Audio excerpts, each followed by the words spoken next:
नमस्कार, मैं doctor Saurabh Rawat. Gynaecomastia क्या होता है? लोग ये पूछते हैं कि सर मेरी छाती में गांठ हो गई है, मेरे कैंसर तो नहीं। कैंसर और गायनेकोमेस्टिया दोनों एक अलग चीज है। गायनेकोमेस्टिया का मतलब कैंसर नहीं। गायनेकोमेस्टिया ब्रेस्ट की सूजन होती है जो कि नॉर्मली भी आती है, हार्मोनल इम्बैलेंस के कारण भी आती है और एज रिलेटेड चेंजेस के कारण भी आती है। जैसे कि प्यूबर्टी में जब बच्चे का डेवलपमेंट ज़्यादा होता है, एडोलसेंट एज में सबसे ज़्यादा होता है, या स्ट्रेस और हार्मोनल इश्यूज की वजह से भी आती है। उस समय जो छाती की सूजन है वो एक तरफ या छाती के दोनों तरफ छाती में बराबर सी भी आ सकती है और कभी कभार इसमें पेन भी रहता है। तो इस छाती की सूजन को हम गायनेकोमेस्टिया कहते हैं। कैंसर में लम्स और गांठें ज्यादा रहती है, गायनेकोमेस्टिया में गांठें और लम्स इतने नहीं रहते और कोई भी निपल डिस्चार्ज या ब्लीडिंग नहीं होती। गायनेकोमेस्टिया होने के काफी सारे कारण हैं, जैसे बच्चा प्यूबर्टी में आता है, हार्मोनल चेंजेस के कारण उसका ब्रेस्ट का भी डेवलपमेंट होता है बाकी शरीर की तरह। ऐसा जरूरी नहीं है कि कोई हार्मोनल बीमारी हो या मेल हार्मोन की कमी है इसकी वजह से गायनेकोमेस्टिया होता है, इम्बैलेंस की वजह से भी गायनेकोमेस्टिया होता है। तीसरा, वेट गेन बहुत ज्यादा अगर हो रहा है, शरीर के हिस्सों में भी फैट आता है,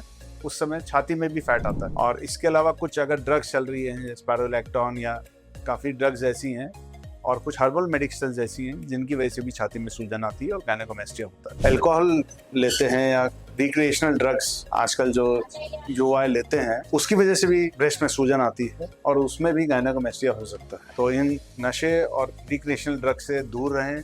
एनाबॉलिक स्टेरॉइड जो जिम वाले बच्चे लेते हैं अपने बॉडी बनाने के लिए, उन एनाबॉलिक स्टेरॉइड्स की वजह से भी हार्मोनल इम्बैलेंस होते हैं बॉडी में और ब्रेस्ट में सूजन आती है और गायनेकोमेस्टिया हो सकता है। तो इन हेल्दी लाइफस्टाइल अपनाएं और इन सब ड्रग्स और एनाबॉलिक स्टेरॉइड से दूर रहें। गायनेकोमेस्टिया अपने आप ठीक हो सकता है उसका अगर हमको कारण पता लगे। रिक्रिएशनल ड्रग्स या एनाबॉलिक स्टेरॉइड की वजह से है तो उसको बंद करने के बाद अमूमन गायनेकोमेस्टिया 6 से 12 महीने में वापस डाउनग्रेड हो जाता है। प्यूबर्टी वाला गायनेकोमेस्टिया भी लगभग हम लोग 2 साल उसके लिए वेट करते हैं। अप्रॉक्सीमेटली 70 to 80% बच्चों में वो वापस नॉर्मल हो जाता है। मेडिसिनल ट्रीटमेंट इसमें कोई हेल्पफुल या कारगर नहीं रहता है, कोई फैट डिसॉल्विंग मेडिसिन आती नहीं है और वो सेहत के लिए अच्छी भी नहीं रहती। इसके लिए जो अनुमान हम लोग करते हैं वो करते हैं लाइपोसक्शन। लाइपोसक्शन अगर स्टेबल गायनेकोमेस्टिया है जो कि 2 साल से एक स्टेबल तौर तरीके से है, ना ब्रेस्ट की साइज घट रही है ना बढ़ रही है, तो उसको हम स्टेबल गायनेकोमेस्टिया कहते हैं। उस केस में हम लोग लाइपोसक्शन सर्जरी करके एक्स्ट्रा फ्लैट निकाल देते हैं और अगर ग्लैंड भी होता है तो वो ग्लैंड भी निकाला जाता है।